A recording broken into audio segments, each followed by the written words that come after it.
Delphias Audiolibros presenta Halo Primer Golpe.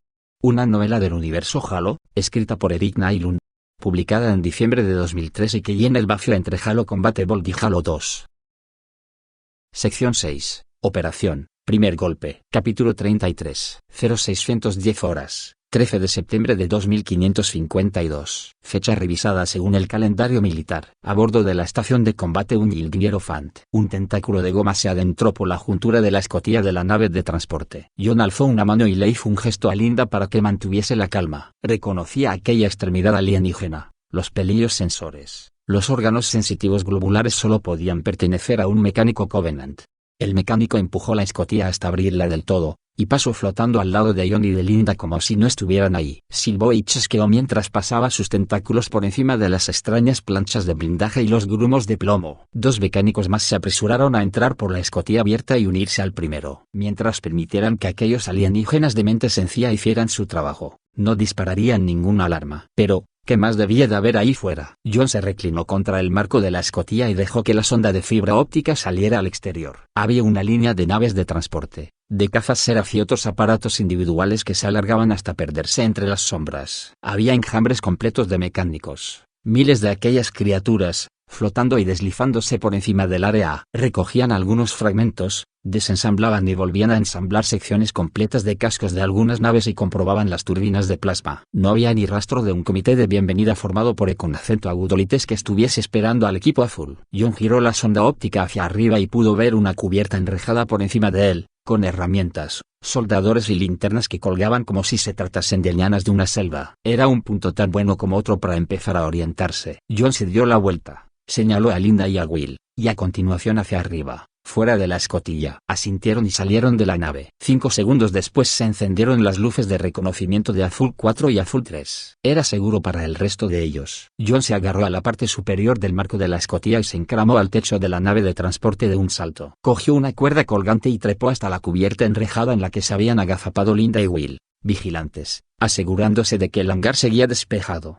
Grace y Fred desembarcaron y se adentraron silenciosamente en la oscuridad, hasta reunirse con los otros. John señaló sus ojos con 2 dedos, y a continuación hizo un ligero movimiento ondulado con la mano, abarcando todo el espacio del hangar. Los Spartans se movieron con cuidado, para examinar el área. Desde su punto de vista escondido entre las sombras, John dedujo que se hallaban en una planta de reparación, con espacio para centenares de naves individuales. La sala efectuaba una curva hasta perderse de vista, unos 300 metros en cada dirección. Debía ocupar toda la circunferencia del centro de la estación. Aparte de los millares de mecánicos ocupados, John solo vislumbró 2 grunts que acarreaban máscaras de respiración de metano de color blanco. No había visto antes una designación de rango de ese color. Empujaban carros que contenían unos barriles llenos de un líquido que se agitaba con el movimiento. Esquivarlos sería sencillo. Uno de los extremos del hangar contenía una serie de puertas selladas que conjeturó que debían de ser conductos de aire. En el muro opuesto del hangar había una ventana de 1 metro de grosor a través de la cual entraba una intensa luz azul. En la pared transparente, cada 30 metros, había un hueco. Del más cercano surgían barriles de cargamento de forma poliédrica, turbinas de plasma abrasadas y planchas de la aleación azul plateado del Covenant. Pero lo que más llamó la atención a John fue lo que había al lado de ese montón de chatarra, una plataforma holográfica. John encendió la radio para llamar la atención del equipo azul,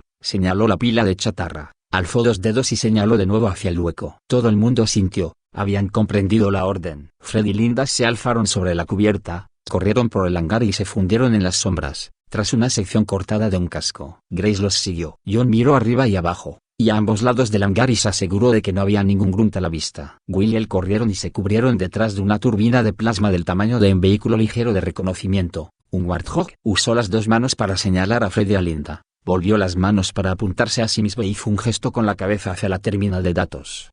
Linda se tumbó en el suelo y se arrastró hasta el borde de las sombras del hueco que tenía a la derecha. Fred hizo lo propio con el de la izquierda. Le cubrirían mientras se acercaba a la terminal. John buscó en la parte posterior de la nuca y cogió el chip de Cortana de su casco. Se tumbó sobre el estómago y se arrastró a lo largo de la pared, hasta llegar a la terminal. Deslizó el chip de Cortana dentro del puerto de entrada y volvió a la seguridad de las sombras. Estoy dentro, informó Cortana por el comunicador. He asegurado nuestro propio canal, y he encriptado la señal. Así que somos libres de usar la radio del equipo. Buen trabajo, la felicitó John. ¿Hay un reactor central en la estación? ¿Está bien defendido?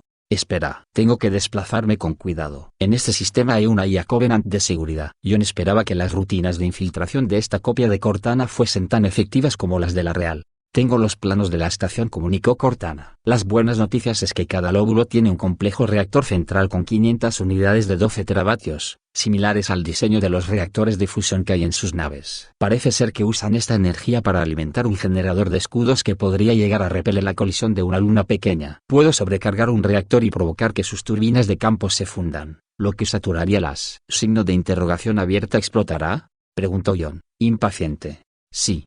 Una explosión con la fuerza suficiente para vaporizar ambas secciones. Esas son las buenas noticias. ¿Y las malas? El sistema de control del reactor está aislado. No puedo alcanzarlo desde esta terminal. Tendrás que depositarme físicamente ahí dentro. Signo de interrogación abierta. ¿Dónde es ahí dentro? El acceso de control del reactor más cercano está a 7 kilómetros dentro de la estación del lóbulo superior. Yo lo considero. Si iban con cuidado y tenían suerte, era factible. Signo de interrogación abierta. ¿Hay alguna forma de dejarte en el sistema central hasta que te necesitemos? Le preguntó. Nos podría ser útil tenerte vigilando los sistemas de seguridad del Covenant. El duplicado de Cortana se quedó en silencio durante 3 segundos completos. Hay una forma, respondió por fin. Cuando me copiasteis a partir de la Cortana original, el software de duplicación también se copió. Y se convierte en una parte indisoluble de todas las copias siguientes. Puedo usarlo para copiarme en el sistema. Perfecto. Pero esto también entraña riesgos, siguió Cortana. Cada copia sucesiva contiene aberraciones que no se pueden corregir. Puede haber complicaciones imprevisibles asociadas con el uso de la copia de una copia. Hazlo, ordenó John. Nos arriesgaremos. A lo que no estoy dispuesto a arriesgarme es a cruzar 7 kilómetros tras las líneas enemigas sin ninguna manera de poder interceptar sus sistemas de seguridad. Espera, dijo Cortana, copiando. En el reloj de misión de John pasó 1 minuto. A continuación el chip de datos salió expulsado de la terminal. Hecho, informó Cortana a través del comunicador del equipo. Estoy dentro. Hay una salida a este hangar a 30 metros a tu izquierda. Apagaré las cámaras de seguridad del área y abriré la puerta en 20 segundos. Rápido. John recuperó el chip y lo volvió a colocar en el casco. Un destello de mercurio frío le inundó la mente. Moveos, ordenó John al equipo azul, y manteneos agachados. Las luces de Freddy y Linda parpadearon, indicando que el camino estaba despejado. El equipo azul recorrió 30 metros agachado. Un pequeño panel de acceso se deslizó hasta quedar abierto, lo atravesaron.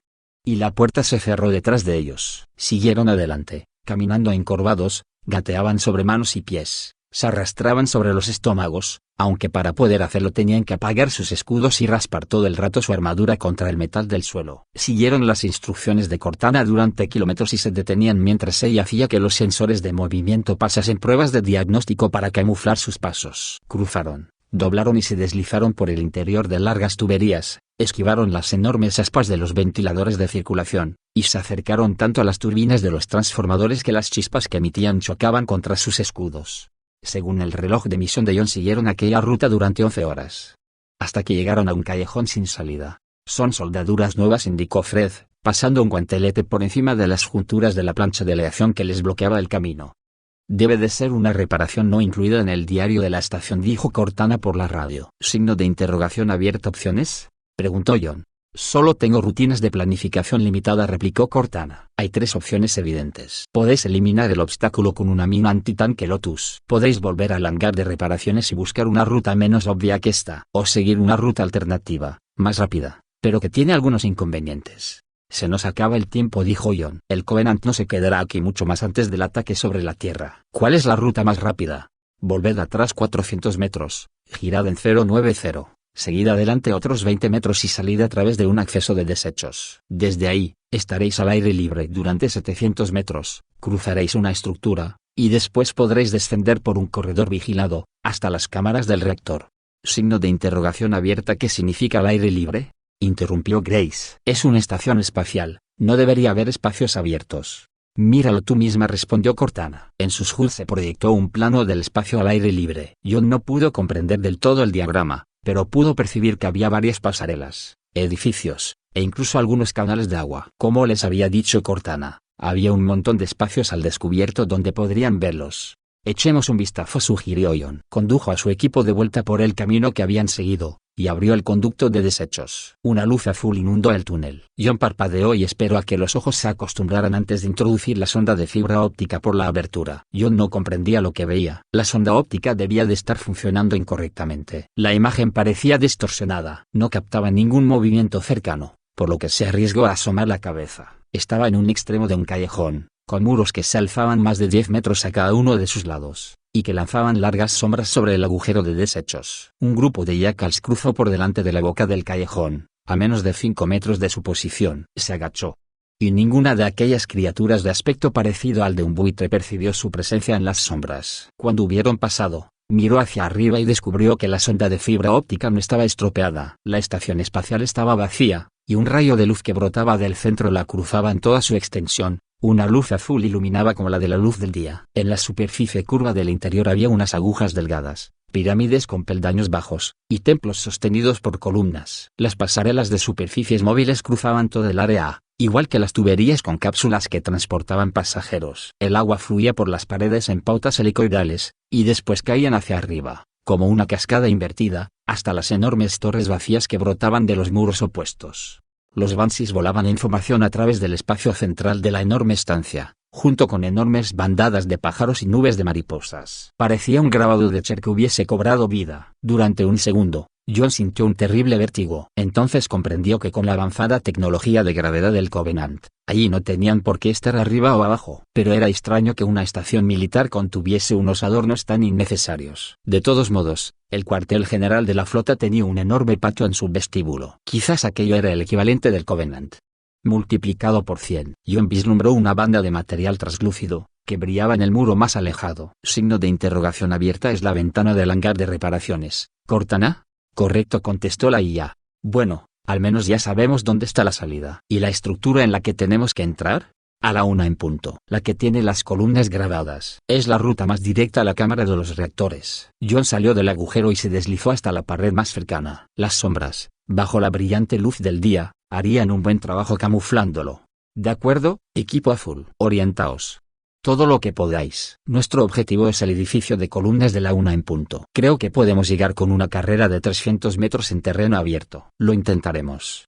A menos que alguien tenga un plan mejor. Linda surgió del agujero y miró a su alrededor. Permiso para apostarme en el techo y cubriros, solicitó. Hazlo, concedió John. Comunícame cuando estés en posición. Cuando estés lista. Linda sacó de su mochila un gancho acolchado y una cuerda. Lo hizo girar y lo lanzó al techo que tenían delante. Tiró de él una vez. Quedó bien agarrado y empezó a trepar con gran rapidez. El resto de Spartans se unieron a John, que estaba en las sombras. Este se colocó el fusil al hombro y quitó el seguro. La luz de Linda parpadeó una vez. John se puso en tensión y corrió. Necesitó 3 zancadas para llegar a su velocidad máxima. Su adrenalina se elevó e hizo que le ardiese la sangre. Sintió como el tiempo se ralentizaba, como su percepción se aceleraba. Se centró en la velocidad, en poner un pie delante del otro. Las botas pisaron los adoquines, destrozaron las rocas y dejaron tras de sí una estela de gravilla. Vio 3 obstáculos en su camino. Un grupo de grunts asombrados. Golpeó al más cercano con la culata del fusil y le partió el cráneo. El grunt muerto cayó, con un salto poco grácil, dando una vuelta de campana. Oyó chillidos y gritos a su alrededor, pero no se detuvo a escucharlos. Había llegado a la escalera del edificio, y la subió saltando los escalones de 5 en 5. John comprobó en el sensor de movimiento que detrás de él le seguían 3 contactos amigos,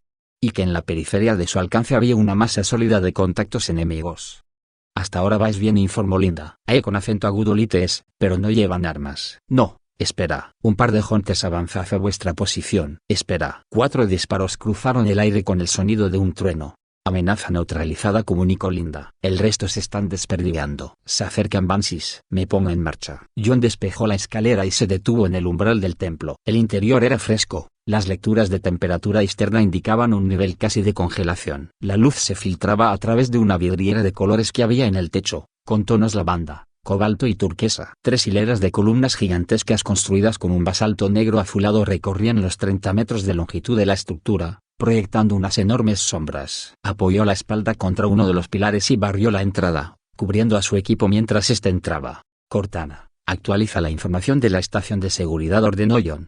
Hay docenas de informes en los canales de seguridad. Los tengo cubiertos. Otra voz de Cortana interrumpió a la primera. Jefe, ten en cuenta que hay guardias ceremoniales en el templo. una raza con la que aún no nos habíamos encontrado. Su nombre se podría traducir de los dialectos Covenant aproximadamente como brutos. No deben de suponer una amenaza muy significante o los habrían usado en situaciones militares previas. John no estaba tan seguro de ello. El nombre bruto no sonaba muy prometedor. También se preguntaba por qué parecía que ahora había más de una Cortana en el sistema. Pero eso podía esperar. Tenían que seguir moviéndose ahora que habían revelado su posición. Gesticuló para que el equipo azul avanzase. John se colocó en cabeza. Se movió hasta la siguiente columna en la hilera central. Fred y Will avanzaron hasta las columnas justo detrás y a los lados de John. Grace les cubría las espaldas. Un parpadeo en el sensor de movimiento. Justo delante de él. Desapareció. Alzó una mano. El equipo azul se quedó quieto. Su detector de movimiento aparecía despejado. Pero tenía que haber algo. Sacó una granada de fragmentación. El fugaz contacto había vuelto a aparecer. Una sombra se movía en el mismo pilar que John usaba para cubrirse. Se movía tan rápido como un con acento agudolite. Tan rápido como John. Disparó su fusil a bocajarro contra la silueta de sombras. No se detuvo. Solo aulló de rabia. 3 explosiones detonaron a su espalda. La alarma de los signos vitales de Grace se disparó y se encendió en el visor de John. Signo de exclamación abierta emboscada. Gritó Will. La criatura que Cortana había bautizado como Bruto salió de las sombras y se enfrentó a John. Era más alto que un con acento agudolite, más ancho, más musculados. La boca estaba llena de dientes afilados como cuchillas, y sus ojos rojos ardían de furia. La piel grisácea y azulada estaba llena de agujeros de bala. El Bruto placó a John. Le arrancó el arma de la mano. John no era tan fuerte como el alienígena, ni siquiera con la armadura Mjolnir. Le golpeaba con los puños desnudos. Atravesó sus escudos. Le cogió del cuello y apretó. Unos destellos rojos cruzaron la visión de John. Empezó a desmayarse. Sección 6. Operación. Primer golpe. Capítulo 34. 1751 horas. 13 de septiembre de 2552. Fecha revisada según el calendario militar. A bordo de la estación de combate un Hierofant. John se retorció. Intentó apartar las manos del alienígena de su garganta. Los tendones de los antebrazos del bruto eran tan sólidos como bandas de acero. Y la criatura estaba tan decidida a arrancarle la cabeza a John que ni siquiera vaciar un cargador de fusil directamente contra su pecho le habría detenido. Tras él, John sintió como otra explosión hacía vibrar el suelo de piedra, seguida por el traqueteo de los disparos de un fusil. El equipo azul estaba ocupado con otra amenaza. Esta era toda suya. John parpadeó. La oscuridad que estrechaba su campo de visión no desaparecía. John observó cómo la barra de estado del escudo parpadeaba y empezaba a recargarse lentamente. Si lograba reunir suficiente fuerza de repulsión, quizás tendría una oportunidad de liberarse del agarre del bruto. Si lo intentaba demasiado rápido, el bruto no los soltaría y sus escudos volverían a caer. El bruto rugió, y unos glóbulos de saliva rociaron el visor del jefe. Se acercó más a él, mientras le apretaba todavía más la garganta. La visión de John se estrechaba cada vez más. La tráquea se le hinchó, y sintió arcadas. Los escudos estaban a un cuarto de su carga completa. Tendría que bastar. John se había encontrado con anterioridad con llaves letales similares, en sus interminables horas de entrenamiento sobre las colchonetas de lucha libre, contra sus compañeros y los especialistas en artes marciales que les traía el jefe Méndez. Había formas de escapar de un enemigo mayor, más fuerte, y siempre había movimientos para contrarrestar esas formas de escapar, y movimientos para contrarrestar aquellos movimientos. Era como una partida de ajedrez, en que las piezas fuesen los brazos, las piernas, las torsiones y tu masa, y la más importante, tu mente. Alzó las rodillas hacia el pecho mientras hacía descender el torso hacia la pelvis. Se giró 90 grados, lanzó disparados tanto brazos como piernas y desenroscó el cuerpo. Era la estrategia de la gamba. La cabeza de John se liberó de las manos del bruto. Aprovechó el segundo de desorientación del monstruo para saltar a su espalda. John colocó su codo en la base del cuello del bruto. Cogió el codo de su enemigo y lo tiró hacia atrás. Lo dobló y empujó con todas sus fuerzas, hasta un punto en que el brazo de cualquier humano o con acento agudolite se hubiese roto. John separó las piernas y empujó contra el suelo con fuerza, hasta usar su propio cuerpo como palanca para mantener sujeto al bruto. Este rugió y se alzó del suelo, a sí mismo y a John, con el brazo que le quedaba libre.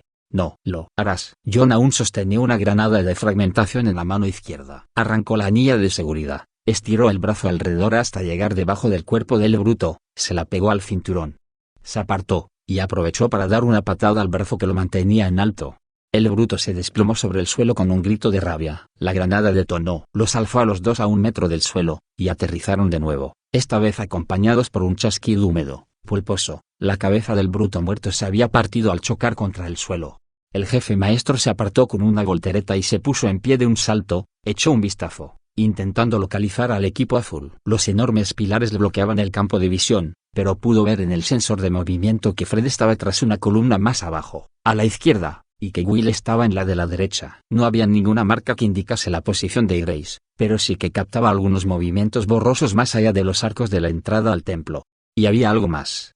Ni Will ni Fred habían comprobado el estado de John a través del comunicador. Aquel silencio significaba problemas. John buscó a tientas su sonda de fibra óptica, pero la había perdido durante la escaramuza contra el bruto. Rodeó la columna. Grace estaba en el suelo, cara abajo, a 5 metros de la entrada del templo. Un charco de gel hidrostático mezclado con sangre cubría el suelo a su alrededor. John emitió un chasquido a través del comunicador. Era la comprobación del estado. En el mismo instante en que lo hizo, 2 brutos salieron de su escondite a cada lado del arco de entrada. Sostenía fusiles con bocas de gran calibre y mangos acolchados, que sujetaban hojas afiladas. Uno de los brutos vio a John, apuntó y disparó. John dio un salto para esconderse tras una de las columnas de basalto, vio el destello y escuchó el estruendo de una granada que disparaba aquella arma, y oyó cómo disparaban 2 proyectiles más. La primera granada impactó en la otra banda del pilar y explotó. El aumento de la presión hizo que los dientes le vibraran. El jefe se dio la vuelta y se lanzó al suelo, esperando poder esconderse detrás de la siguiente columna de piedra antes de que... La segunda y la tercera granadas impactaron y detonaron al lado del pilar donde se encontraba él solo un segundo antes. La piedra sólida se despedazó en trozos del tamaño de puños. El jefe patinó y buscó un lugar en el que refugiarse mientras la parte superior de la columna se hundía y llovían pedruscos que destrozaban el suelo. Y lo hubieran podido aplastar a él.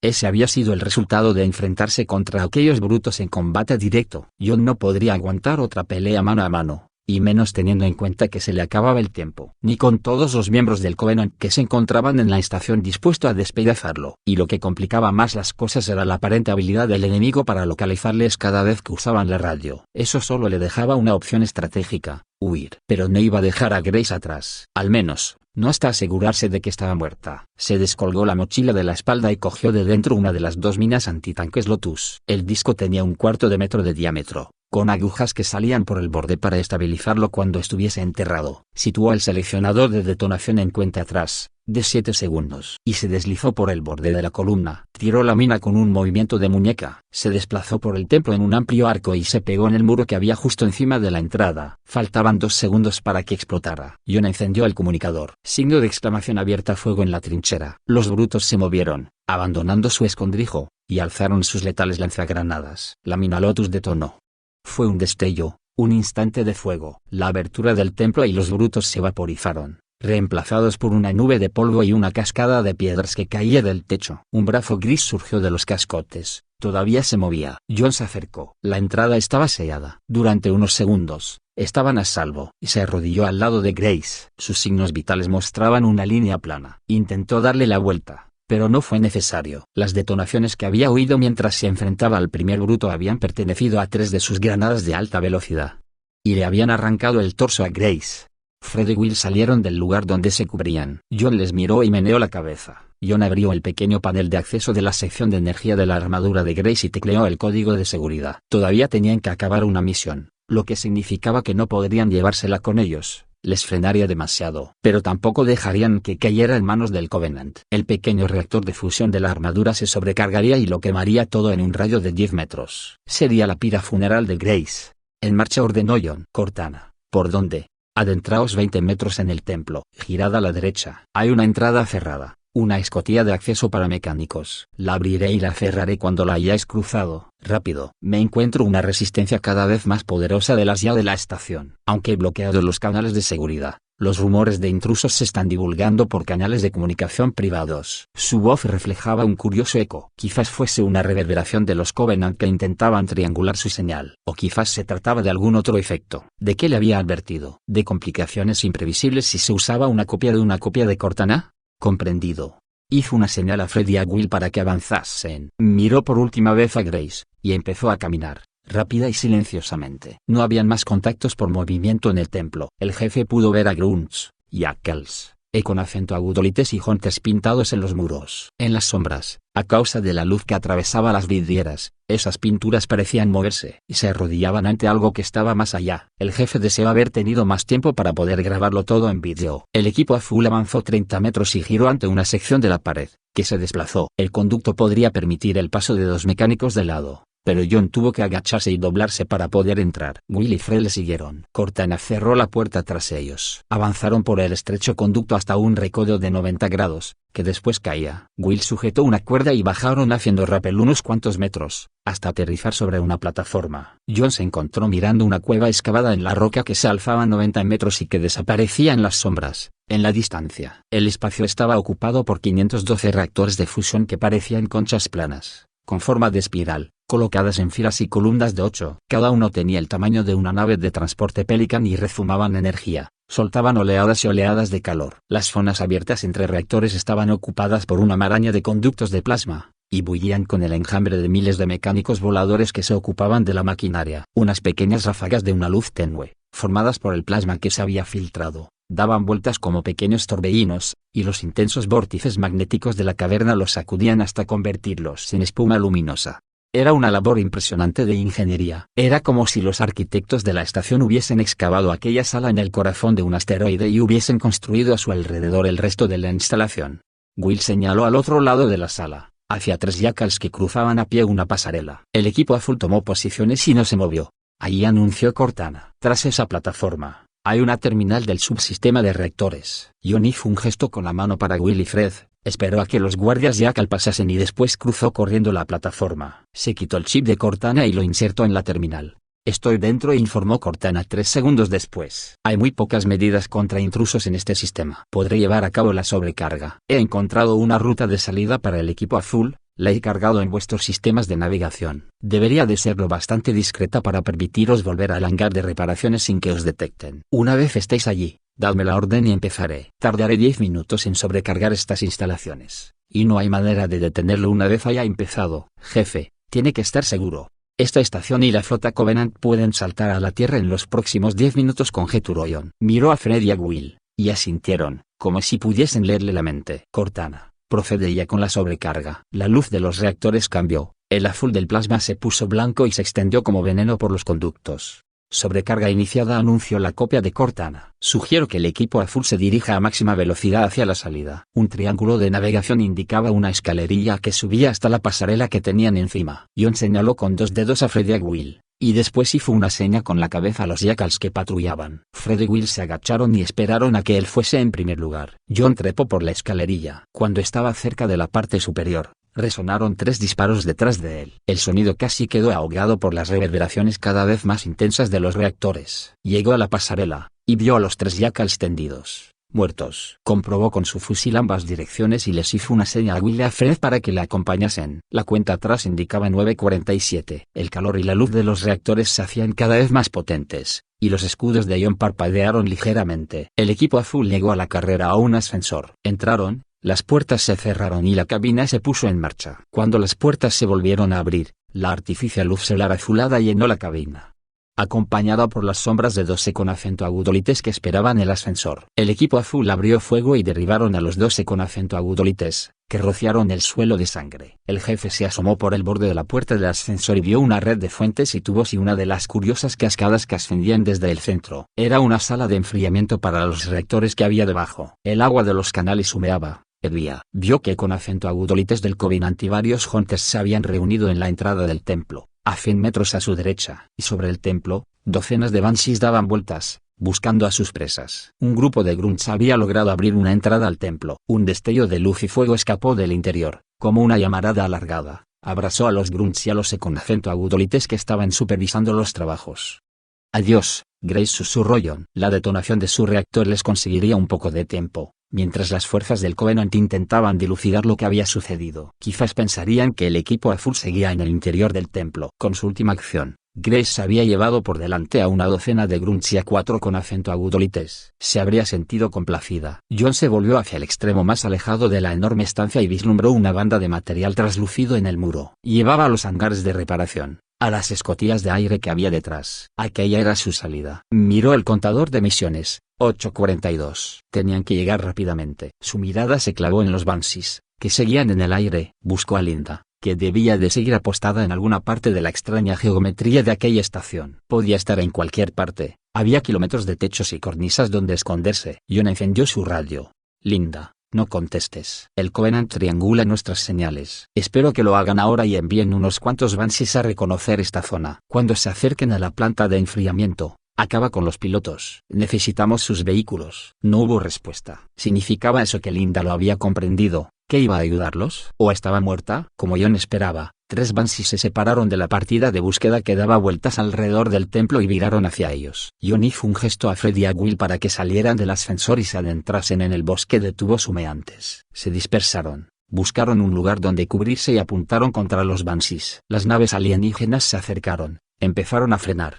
Y viraron de nuevo, de vuelta al templo. John pulsó 3 veces su comunicador. Los pilotos con acento agudo giraron otra vez, inmediatamente, y aceleraron hacia su posición. Una de las naves entró de frente, en una clásica maniobra para disparar. Los cañones de plasma se calentaron y chisporrotearon, llenos de energía. Se acercaba una descarga inminente. La nave dejó escapar una rociada de sangre. El piloto cayó hacia adelante y presionó al máximo el acelerador. El Banshee cruzó el aire a toda velocidad, chocó contra una torre recolectora de agua y se tambaleó hasta el suelo. Linda susurró John, e intentó localizarla. A juzgar por el rastro de sangre, había logrado introducir un proyectil a través de la diminuta área expuesta de la cabina, que había rebotado en el interior de forma letal. Miró hacia la que debería ser su posición. Lo más seguro era que el disparo hubiese surgido de atrás, arriba. Entre los techos de la enorme sala había muchísimas pasarelas. Debía de estar en alguna de ellas. Los 2 Banshees que quedaban aceleraron en dirección al equipo azul. Los cañones de plasma destellaron, y se colocaron en una trayectoria plana. John, Fred y Will alzaron los fusiles. Se oyó el sordo disparo de un fusil de precisión, y otro Banshee se desplomó, con el piloto muerto,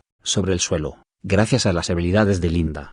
El último piloto viró hacia estribor, sin saber qué había acabado con sus 2 camaradas. Lo único que sabía es que tenía que retirarse de aquella área si quería seguir con vida. Al llegar al punto más elevado de su curva, la nave frenó. John no podía decir exactamente de dónde había surgido el disparo, pero un tercer proyectil disparado proveniente de un fusil de precisión rebotó en el interior de la cabina. El Banshee cayó dando vueltas hasta que se detuvo de golpe, con el morro clavado en el suelo. 3 disparos imposibles, 3 bajas. Habían sido unos disparos excelentes, incluso para Linda, los mejores que John hubiese visto en su vida. Echó una nueva ojeada a la estación. Alrededor de esta, por encima de los edificios, las agujas, las pasarelas, los tubos de tráfico. Le era imposible localizarla. John hizo un gesto a Fred y a Will y señaló a los Banshees caídos. Él corrió hacia el que seguía dando vueltas sobre el suelo, ya sin piloto, con el armazón arrastrándose contra el suelo, levantando chispas sobre las baldosas. Montó encima, apretó el acelerador y apuntó al muro más lejano. Mantuvo su mano plana, y la bajó, para indicar a Fred y a Will que debían mantenerse a poca altura, casi pegados al suelo. Él se elevó ligeramente y se adentró en los techos de cúpulas ladeadas, con estatuas de héroes con acento agudo con las espadas alzadas. Los grunts y los jackals se dispersaban a medida que él se acercaba, y John empezó a dispararles. Se apartó a un lado cuando atravesó una cascada de agua que caía de un lado al otro de la estación. 4 cazas Banshee se lanzaron tras él. John empezó a moverse en zigzag, y de delante a atrás. Un par de rayos de plasma chisporrotearon por encima de su cabeza. Se arriesgó a mirar a su espalda, y vio que 2 de los Banshees caían. Un momento después chocaban contra la superficie. Todavía le cubrían las espaldas. Descendió hasta el nivel del suelo, se adentró en una calle y derrapó para girar por otro callejón. Las sombras de los Banshees le pasaron por encima. Apretó el acelerador al máximo y se dirigió directamente hacia el muro del fondo. Will y Fred habían aterrizado sus cazas, y se habían agazapado al lado de la ventana de 1 metro de ancho que separaba aquella sección de interior y el hangar de reparaciones. John colocó su Banshee al lado de los otros. Se sacó la mochila que colgaba en su espalda, buscó en su interior y le pasó a Fred la última mina antitanques Lotus. Colócala en la ventana y prepara un detonador remoto. A continuación se arriesgó a abrir un canal de comunicaciones con la copia de Cortana que seguía en el sistema de la estación. Cortana, ¿puedes abrir los conductos de aire del hangar de reparación? Un jaleo de voces llenaron el comunicador, todas hablando al mismo tiempo, gritando para que se las oyera por encima de las otras. Todas las voces eran de Cortana. Al final, una logró sobreponerse a las otras. Jefe, he creado una copia dedicada exclusivamente a comunicarse contigo. Adelante, por favor. Signo de interrogación abierta. ¿Cuántas copias de ti hay? Lo desconozco. Centenares. Las Covenant me estaban abrumando. Tuve que hacerlo. Es difícil. Muchos errores en mis sistemas. Filtrando por todos los subcanales de información. En respuesta a tu pregunta original, sí. Puedo superar los cierres de seguridad y abrir los conductos de ventilación. Mis sistemas se están fragmentando. No podré seguir existiendo en un estado coherente mucho más tiempo. John miró los kilómetros de ciudad. Tanques Surite avanzaban por las calles. Legiones de grunts, jackals y con acento agudolites se apresuraban a ir de edificio en edificio, disparando contra objetivos que no estaban allí. Los banshees y los grunts zumbaban por el aire, como una nube de moscas. La cuenta atrás de la misión de John indicaba 7:45. Linda está allí, les dijo a Willifred. Este empezó a decir algo, pero John le interrumpió. Si no he vuelto en 3 minutos, vola a la ventana y escapa. Fred dudó, pero al final asintió. No puedo abandonarla, dijo John, mientras apretaba el acelerador de su Banshee. No, si sigue con vida. Las últimas palabras de la doctora Halsey se repetían en la mente de John. Debería haber salvado cada una de las vidas humanas. No importa a qué precio. Llegaría a Linda, y la sacaría con vida. O moriría en el intento. Espero que hayas disfrutado explorando esta distopía llena de acción y suspenso tanto como yo. Recuerda, si te gustó este video, no olvides darle like y suscribirte para más contenido literario. Recuerda que puedes comentar cualquier cosa. Nos vemos en el próximo video. Hasta luego, familia.